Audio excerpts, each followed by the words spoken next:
You're very welcome back. You're watching the Daily Rundown with me, Fiona Fox. Now, before the break, we were talking about Sadiq Khan getting the bus to work. What do we think of this? Is he just kind of keeping it real?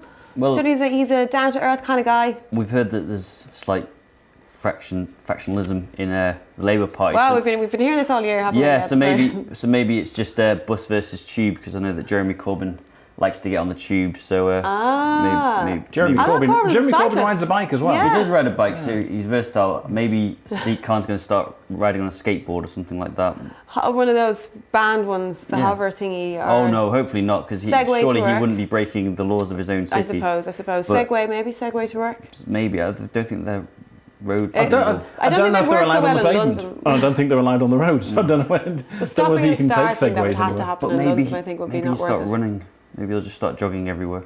Well, maybe that's true. Maybe that is the next step for somebody in kind of a position of power or influence, because obviously we're in the middle of trying to promote, the NHS are working very hard to reduce obesity levels at the moment. There's the whole school dinners thing. Maybe we need somebody doing the old jog into City Hall rather than hopping on the bus. Maybe you've come up with something there. How would you feel about a sort of a sporty politician going in and turning up sort of all sweaty and... Only if he was genuine about it. I'd say I can't stand all these politicians who pretend that they actually are interested in football. I'll come straight out and say I couldn't care less about football. What, like David Cameron sort of? David Cameron getting his teams mixed up, and everyone going, "Oh, isn't it great the Leicester one?"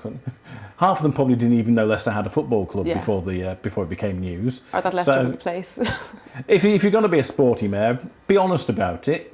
Yeah, but David Cameron got shown up, didn't he? Quite badly last week, actually. I do like the fact that Sadiq Khan's using the public transport in his own city. It is now his city officially. Yeah, he is. He sits there. He's in he owns it. He's sworn in and everything. So he's there. Yeah.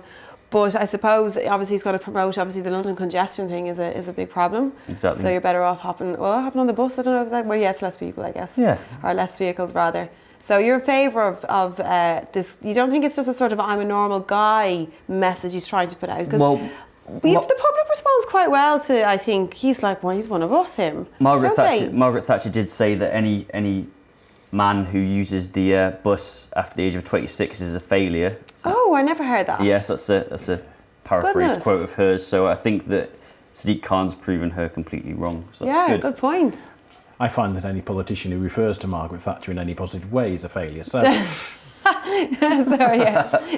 one or the other, isn't it? That's great, guys. Thanks very much for that. We're staying in the same general area. Boris Johnson has accused David Cameron of getting nothing from his EU renegotiation, and he says he cannot understand why he isn't campaigning to leave.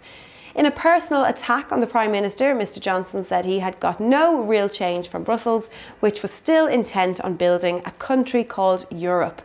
The personal nature of his remarks in a speech in London will further infuriate Downing Street, that thought it had an agreement with the London mayor at the time to stop the personal attacks that dominated the start of the campaign. Well, they're back on, it looks. Personal attacks all the way. Oh, you're looking sad, AJ. Well, what are you thinking? Are you disappointed in Boris? It's just the whole. The whole thing is becoming quite, scaremonger. I suppose personal tax may be a bit better than what David Cameron said today, which is that leaving Europe could lead to World War III. Let's have another war. Yeah, exactly. I think that there's far more other foreign interventions that we've been part of, which has destabilised the global sort of peace, sort of Middle Eastern. You do get the impression, watching Boris and David Cameron, you get the impression that they're both trying to lose for their own side. Well, yeah, that everything they do seems so negative and so inept, and it's sort of like we rubbish people on the Leave side and we've got rubbish people on the Stay side. How are you ever going to make a decision based upon what these people say? Yeah. Because... How do you think how people are going to come to a decision? I mean, this is obviously going to ramp up now even more over the next few weeks, this kind of backward and forward.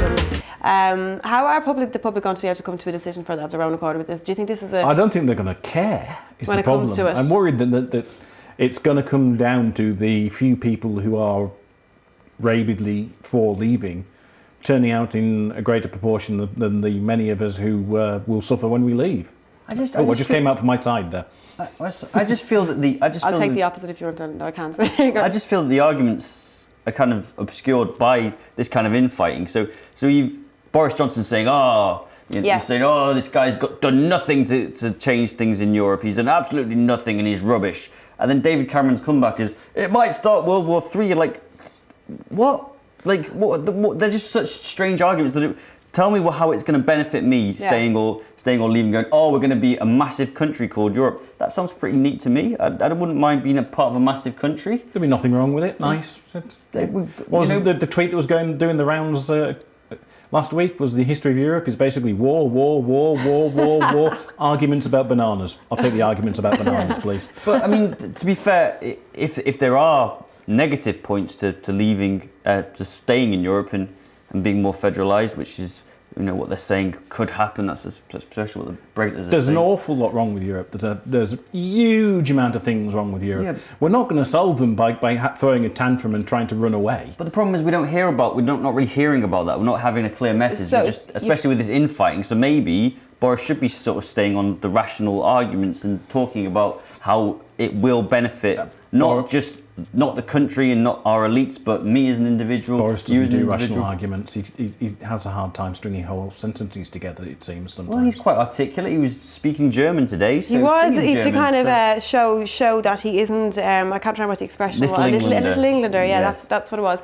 Do you think, though, like is it the whole thing is the whole campaign has certainly degenerated into backward and forward, but it's not, that seems to be kind of indicative of generally the government and politics here at the moment, doesn't it? We've got Prime Minister's questions and they're making your mama jokes basically over the last few weeks. Prime Minister's questions where David Cameron took time out to libel a man, and he's not going to say these things outside of the Parliament because he's got parliamentary privilege. What do you think's going on as a whole there? Why is this the situation that we have at the moment? I think Prime Minister's question time has always been a bit like that. You ask the Prime Minister to answer a question and he does his absolute best to talk about anything except what you're asking about. And if he can slide in a pre-scripted jibe about something that's completely unrelated to what you asked, he'll do it. Yeah. The problem is it's stifling rational debate though, and it's stifling having good solid arguments. Just like, yeah, he's a poo head. It's not helping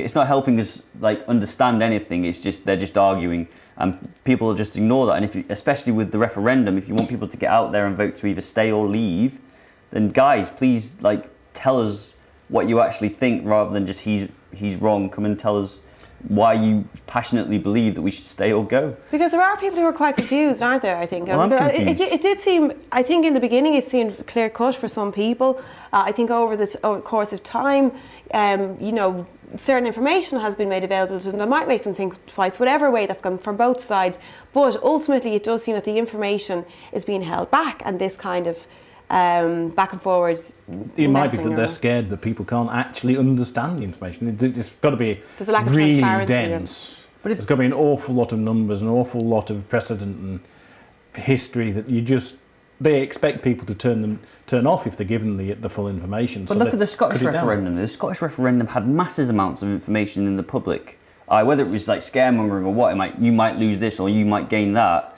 It was there. Whereas I just don't feel that with the EU referendum, which affects the whole of the UK, I just don't feel that it's as prevalent in the press as it was with the Scottish referendum, which just seems strange to me because it's as big if not a bigger decision, really. So it seems like probably the public it would be in their interest to just go and find this information for themselves. At the moment, it's not. During the Scottish referendum, the Scottish versions of British papers had different covers and headlines and stuff. There was a certain amount of scaremongering going on in the press north of the border that we didn't read because we got the English version, and so I don't know. Maybe it was as bad as this. It's just we didn't see it as much. One of the headlines was something like if Scotland leaves the UK, there's going to be a threat from space. It meant cyberspace, but just as a headline, that's fantastic. It's ridiculous. It's all about the headlines. This is it. This is what sells the papers. Thanks very much for that, guys. Let's move to our next story. BBC correspondent and his team have been expelled from North Korea after being detained over their reporting. They were questioned for 8 hours by North Korean officials and made to sign a statement. The North Korean leadership was displeased with their reports, highlighting aspects of life in the capital. At the same time, at the TV BAFTAs last night, Peter Kosminski, the director of BBC drama Wolf Hall, received a standing ovation after saying proposals could to turn the BBC into a state broadcaster like in North Korea were very worrying. What do you think of these two? Well, let's start obviously with the reporter in North Korea. I think I heard one of those on the radio. They went into a pub and interviewed people in the pub, or a bar, whatever the equivalent was. I think it was in the middle of the city, so it was an upstairs bar or something. And they went and they talked to real North Koreans, even though they had their minders, so the North Koreans they talked to were very careful about what they said. They actually depicted the fact that some people in the country go and get drunk and enjoy themselves. And they talk to people. And well, they also went to a hospital. Didn't they? They went to a hospital, and I think this Rupert Wingfield Hayes? Yeah, Wingfield Hayes. Yeah. He basically was in there saying, "Well, these patients look very, very healthy, and I have not seen a real doctor in sight." And you're like, if you're in the country and you know how repressive the regime is towards counter arguments to the national narrative, then you're going to be in trouble. It's quite a brave thing to do. Get your footage and put the report together after you've left the country. That's what I would be thinking as well. That particular one though as well, because he did say the word. I think he did suggest or even come out and say it looks like a setup. Yeah. This hospital. That's everybody looks very well. There's no real doctors. I mean, that would be kind of dodgy anywhere, really. Kind of a suggestion to make against any government. Never mind if you're in North Korea. I think he referred to his minders quite a lot, because if you're in North Korea, you're going to be followed around by people who are making sure that the people you talk to don't go off message. Right. So coming back in that kind of, I mean, obviously they were all very shaken. They haven't done any interviews so far, but worst nightmare, I would imagine, for a journalist. Well, yeah, being detained and interviewed for 8 hours straight, not knowing if you're going to be released or if you're going to be sent to a gulag. It'd be pretty scary. Just the thought of being in a sort of labour camp for 15, 20 years, which is potentially what they could do. So. Yes, on the other hand, obviously it's probably the most exciting task that they could undertake as journalists as well. Like they're always kind of skirting that line.